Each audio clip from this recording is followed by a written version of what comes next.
There's a kind of magic in the way light hits celluloid, a softness, a truth, a texture you just can't fake. There's something about the click of shutter, the tension of winding a film roll, that brief magical uncertainty of whether you caught the shot. In a world where everything is instant, messages, meals, memories, film photography feels like a rebellion.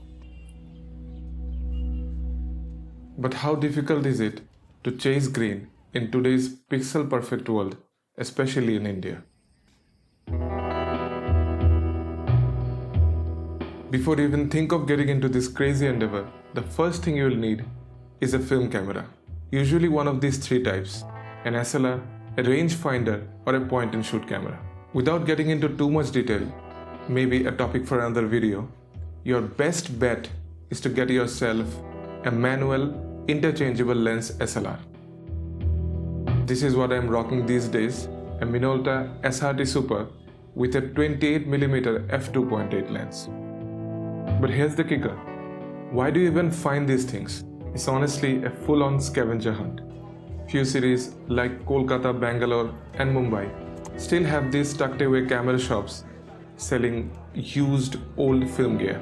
I bought mine from Metro Gully, Dharamtala on my last visit to Kolkata. But if you live in smaller cities like I do, it gets way trickier.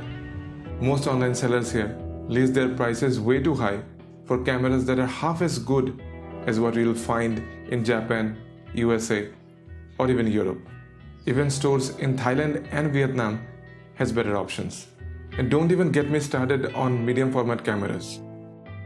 Good luck finding one even listed here, and if you do, it's probably gonna be priced 3 times higher than what it would cost anywhere else in the world. Despite all this, if you still manage to get your hands on a camera, now comes the tricky part of finding film stocks. There are a few online stores here that sell such films, but even there, stocks are often out. So you always need to scour and compare prices on the internet to get your hands on some film. And thanks to tariffs and import duties, we always end up paying a bit extra compared to Western markets. I'll be mentioning few resources in the description below, but I am not sponsored by any of these labs or online stores. Back to film prices. A 35mm roll of Kodak Gold 200 costs around 1300 rupees. But if you want to get your hands on a pro-grade film like Kodak Portra 400, you'll be paying almost twice as that. One cheaper alternative is to buy respooled films from motion picture stocks like Kodak Vision 3 250D or 500T, available from some indie film labs that you can find in Instagram. But the results are not always as consistent. My experience with such film stocks has not been super satisfactory so far. That said, I have decided to give this kind of film stocks another try, so I bought a few rolls of 500T which I'll be using in my next trip, so stay tuned for that. After you finish the roll, the next step is development and digitization, which can cost anywhere around 700 to 1200 per roll depending on the lab. Anyway, considering all expenses, the total breakdown looks like this. A decent film stock like Kodak Gold 200 around 1300 rupees.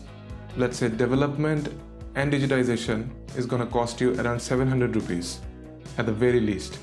Then shipping cost is around 200 rupees. So total 2200 rupees. Divide that by 36 exposures and it comes around 61 rupees per photo. That's definitely on the higher side. As crazy as it sounds, for me it's worth it because I feel more involved in the process. It forces me to slow down, be intentional, and really see the world differently. And funny enough, my hit rate is higher with film than it is with digital. With film, I take my camera out more, so even if it costs more, every frame feels more meaningful. So is film photography feasible in India? Yes, only if you are the kind of person who cares deeply about the little things. The price is high, access is limited, and support, well, scattered.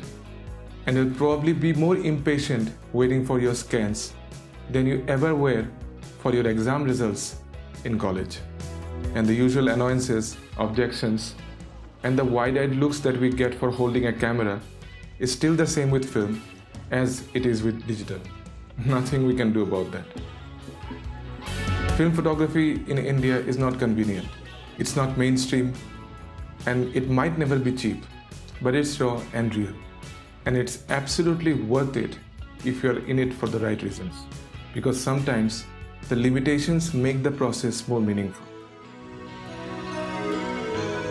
So if you want something organic and tangible in today's volatile world, if you want to feel connected through the warmth of film, we are out here and we are leaning heavily into analog. And we welcome you. All you gotta do is take a leap.